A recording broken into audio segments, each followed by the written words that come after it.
नमस्कार साथियों, स्वागत है आपका आपके अपने YouTube चैनल सुदर्शन में। और मैं हूं आपका साथी विजय कुमार सिहाग। साथियों, आदि अनादि काल से ही जमीन का अपने जीवन में बहुत ही महत्व रहा। जब से सृष्टि का सर्जन हुआ तभी से जमीन के लिए लड़ाई झगड़े कब्जे लूट खसोट चलती रही है। आज भी हम देखें तो राजस्व प्रकरण के अंदर सबसे ज़्यादा जो विवाद है वो भूमि के मालिकाना हक को लेकर रहे हैं।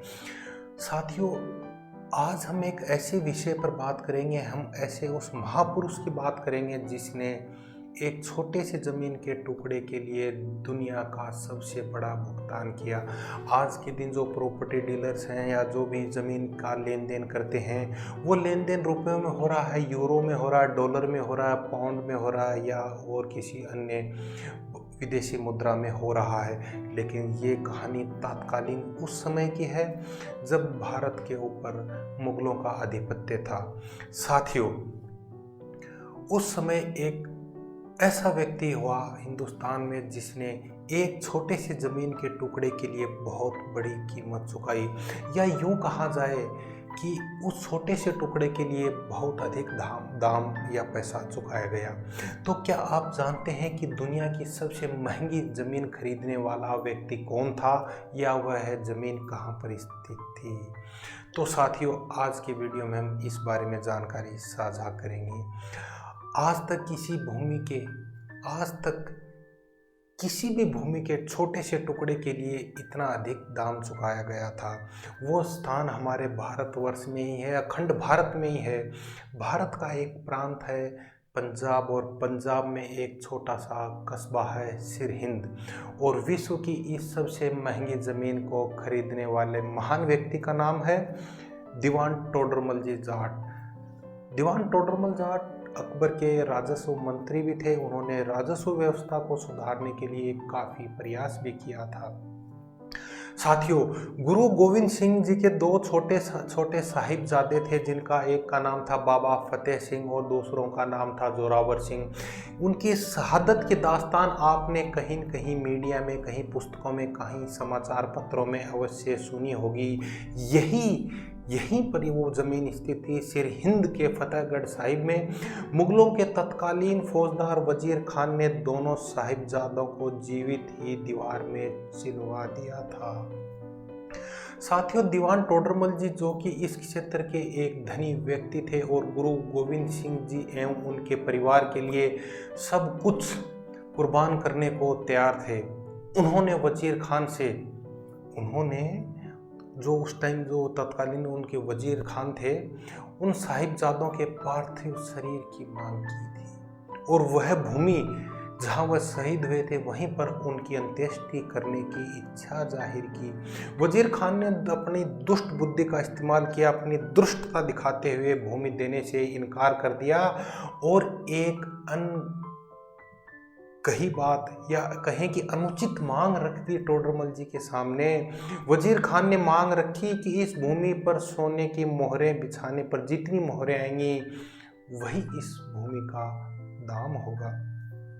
साथियों, दीवान टोडरमल जी जाट ने अपने सब भंडार खाली करके जब मोहरें भूमि पर बिछानी शुरू की तो वजीर खान का लालच बढ़ गया। उसकी दुष्ट बुद्धि का जो दिमाग जो चलना था वो और ज़्यादा तेज़ी से चला, और उसने अपनी जो दुष्टता की प्रकाष्ठा थी उसको भी पार कर दिया, और उसने यह कहा कि मोहरें बिछाकर नहीं खड़ी करके रखी जाएंगी ताकि अधिक से अधिक मोहरें वसूल की जा सकें। खैर, दीवान टोडरमल जी जाट ने अपना सब कुछ बेचा, अपना सब कुछ न्यौछावर कर दिया, मोहरें इकट्ठी की और 78,000 साथियों 78,000 सोने की मोहरें देकर 4 गज भूमि को खरीदा ताकि गुरुजी के साहिबजादों का अंतिम संस्कार वहाँ सम्मानपूर्वक किया जा सके। विश्व के इतिहास में ना तो ऐसे त्याग की कहीं बात है, कहीं मिसाल है, और ना ही कहीं पर किसी भूमि के टुकड़े का इतना भारी मूल्य चुकाने की बात सुनी गई है। जब बाद में गुरु गोविंद सिंह जी को इस बारे में पता लगा तो उन्होंने दीवान टोडरमल जी का जो टोडरमल जी थे उनका बहुत ही आभार व्यक्त किया और उनसे कहा कि उनके त्याग से बहुत प्रभावित हैं और उनसे इस त्याग के बदले कुछ मांगने को कहा। टोडरमल जी ने कहा कि गोविंद सिंह जी, हे गुरुवर, मैं आपसे क्या मांग सकता हूँ। दीवान फिर भी गुरु गोविंद सिंह माने नहीं। दीवान जी ने ऐसी मांग रखी कि गुरु गोविंद सिंह जी उस चीज़ की कल्पना भी नहीं कर सकते थे कि दीवान टोडरमल जी उनसे ऐसी मांग करेंगे। साथियों, दीवान टोडरमल जी ने गुरु जी को हाथ जोड़ के प्रणाम किया, चरण वंदन किए और उनसे कहा कि यदि आप देना ही चाहते हैं तो ऐसा वरदान दीजिए, ऐसा आशीर्वाद दीजिए कि मेरे घर कोई पुत्र जन्म ना ले और मेरी वंशावली मेरे साथ ही समाप्त हो जाए। देखिए साथियों, उस महान त्यागी ने, उस तपस्वी ने कैसी मांग की कि मेरे को ऐसा वर दीजिए कि मेरे घर कोई पुत्र प्राप्ति ना हो, मेरी वंशावली यहीं समाप्त हो जाए। इस अप्रत्याशित मांग पर गुरु साहिब सब लोग हक्के बक्के रह गए, हतप्रभ रह गए, चकित रह गए। गुरु जी ने दीवान जी से इस अद्भुत मांग का कारण पूछा तो दीवान जी का उत्तर ऐसा था कि उन सभी के रोंगटे खड़े हो गए और सारे ध्यान से उनकी बात को सुनने लगे।